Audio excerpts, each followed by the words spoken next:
ஒரு கதவும் கொஞ்சம் கள்ளிப்பாலும். ஆசிரியர் பெயர் தாமரை. கோயம்புத்தூர் மாவட்டத்தில் பிறந்தவர். இவர் இயந்திர பொறியியல் பட்டதாரியில் பட்டம் பெற்றவர்.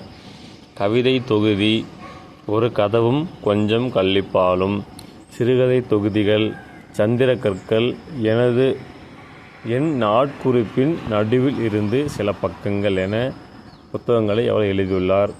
அது மட்டுமல்லாமல் இலக்கியத்திற்கான பல்வேறு விருதுகளையும் அவர் வாங்கியுள்ளார். முக்கியமாக திருப்பூர் தமிழ் சங்க விருது, சிற்பி விருது என பல்வேறு விருதுகளை அவர் வாங்கியுள்ளார்.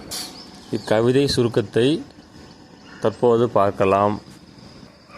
என் மனது மிகவும் கசப்பாக இருந்தது. 100 மைல் தூரத்தில் அப்பால் எனது பெற்றோரையும் ஆற்றங்கரை கிராமத்தையும் விட்டு வந்து விடுதியில் சேர்ந்தேன்.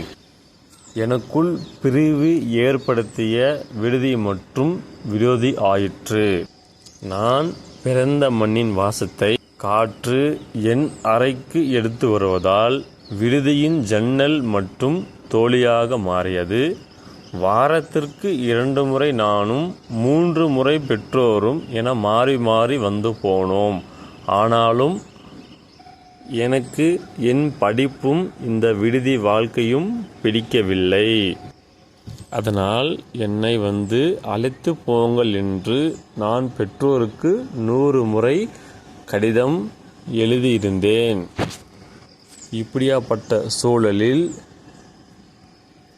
எங்கள் விடுதிக்கு யாழ்ப்பாணத்தில் இருந்து வரும் அகதிகளுக்கு சில அறைகள் ஒதுக்கப்பட்டன.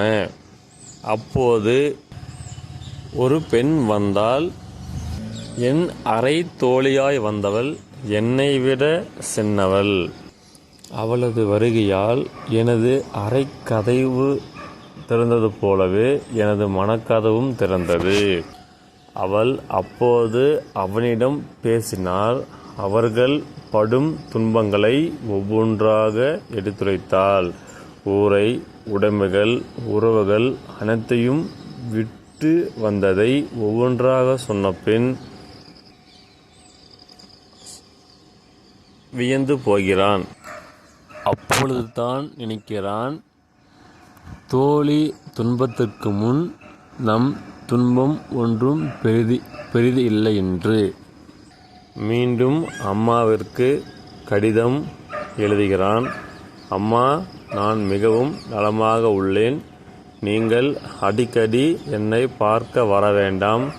நான் அழுவதை நிறுத்திவிட்டேன். மகிழ்ச்சியாக இருக்கிறேன். அடுத்த முறை நான் ஊருக்கு வரும்போது எனது தோழியை அழைத்து வருவேன். முடிந்தால் நீங்கள் அவளை மகளே என்று விழி என்று சொன்னவுடன் இக்கவிதை நிறைவடைந்தது.